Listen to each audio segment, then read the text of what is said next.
The hospital room smelled of antiseptic and broken dreams, and I was drowning in both.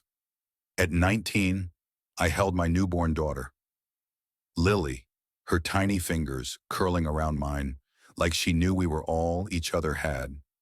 2 weeks ago, I thought I'd found salvation.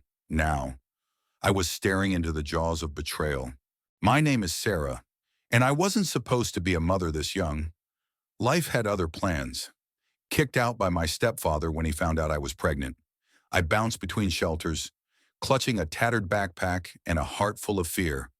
Then came the Harpers, Ellen and Tom, a foster couple with warm smiles and a cozy house that smelled of fresh bread. They promised to take me in, to help me raise Lily, to be the family I'd never had.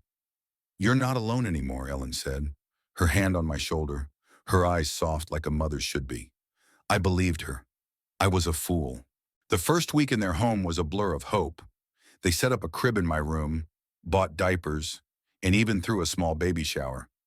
Tom, a quiet man with a kind laugh, taught me how to swaddle Lily. Ellen cooked meals and sang lullabies. For the first time in months, I slept without nightmares. But cracks started to show. Ellen's smile grew tighter when I asked about signing up for parenting classes. Tom stopped meeting my eyes. And then, 2 weeks after Lily was born, I overheard them. "You're sure about this?" Tom whispered, his voice muffled through the thin walls of their kitchen. I was supposed to be asleep.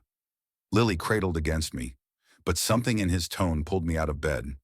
I crept to the door, heart pounding. "It's perfect," Ellen replied, her voice sharp. "Nothing like the warmth she'd shown me. The agency pays more for infants. We keep her. We get the checks. Sarah's too naive to fight it." My blood turned to ice. They weren't talking about helping me raise Lily. They were planning to take her. The foster system, they explained to each other, would see me as unfit, too young, too broke, too broken. They'd adopt Lily, collect the government stipends, and I'd be out the door. My daughter, my heart, reduced to a paycheck. I slid back to my room, clutching Lily so tightly she stirred. My mind raced. I had no money, no family, no plan, but I had her, and I'd be damned if I let them steal her. The next morning, I played dumb, smiling through breakfast while Ellen cooed over Lily and Tom read the paper. Inside, I was screaming. I had to get out. But how the Harpers controlled everything: my food, my shelter, even my mail.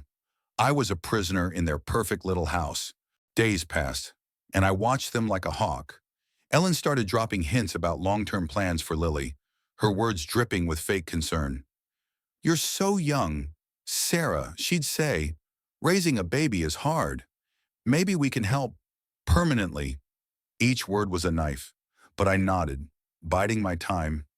I started hiding diapers in my backpack, sneaking formula into my room.